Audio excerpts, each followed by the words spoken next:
अगर आप भी चाहते हैं कि आरसीएम म्यूजिक के वीडियो सबसे पहले आप तक पहुंचे, तो लाल बटन को दबा के चैनल को सब्सक्राइब जरूर करें और साथ में बेल आइकन को दबाना ना भूलें। आ गया जीतराज प्रेमी के 2020 की नया गाना सुपरहिट फिल्म चली वीडियो में।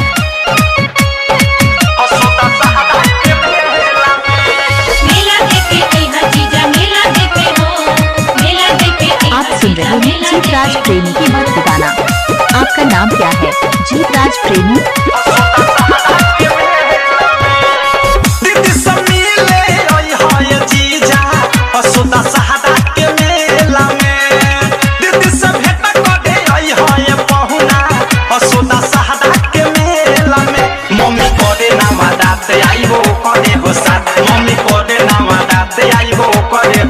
मंदिर लगे मेरी हया के केला में केला में केला में दीदी समीले होए जीजा असोदा सहारा के मेला में दीदी सब हेटा कदे आई होए पहुना असोदा सहारा के मेला में। इलाका जहाँ का भी होगा धमाका तो जीतराज प्रेमी का ही होगा। आप सभी से निवेदन है कि इस वीडियो को आधे अधूरी ना देखें, पूरी देखें ताकि अच्छा लगे तो लाइक जरूर कर देना। एक दोस्तों जीतराज प्रेमी के वीडियो अच्छा लगता है तो एक लाइक कमेंट शेयर जरूर कीजिए।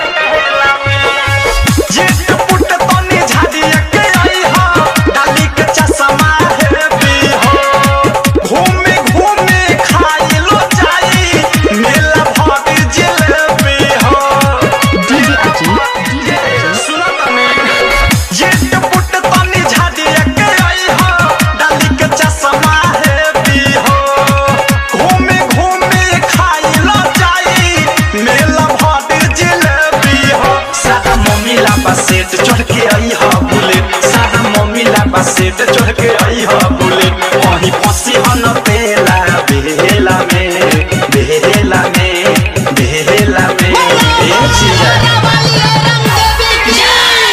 दीदी समीले आई हा ये जीजा असोदा सहारा के मेला में दीदी सब हेटा कदे आई हा ये पहुना असोदा सहारा के मेला में।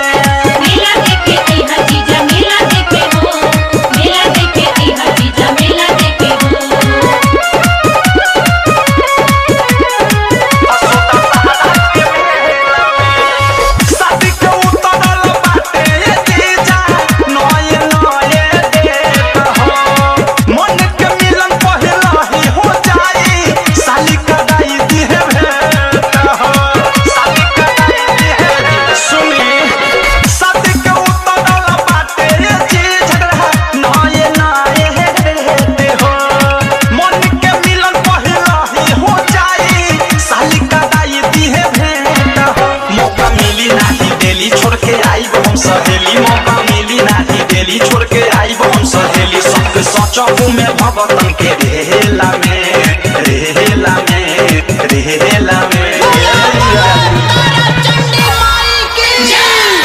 समीले आई हाय जीजा असोदा सहारा के मेला में दीदी सब हेटा कदे आई हाय पहुना असोदा सहारा के मेला में। तेरा वाली टोटा वाली जय जय मां मैहर वाली खावे वाली जय जय मां।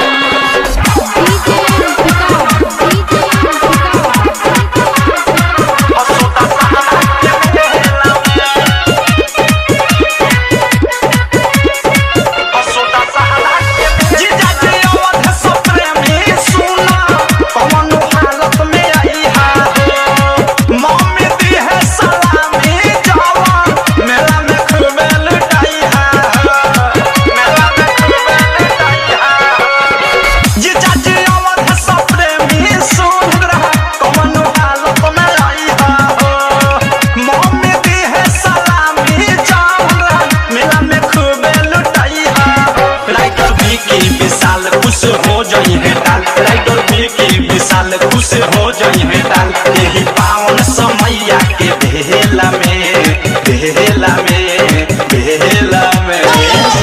पटना के पटन देवी की जय।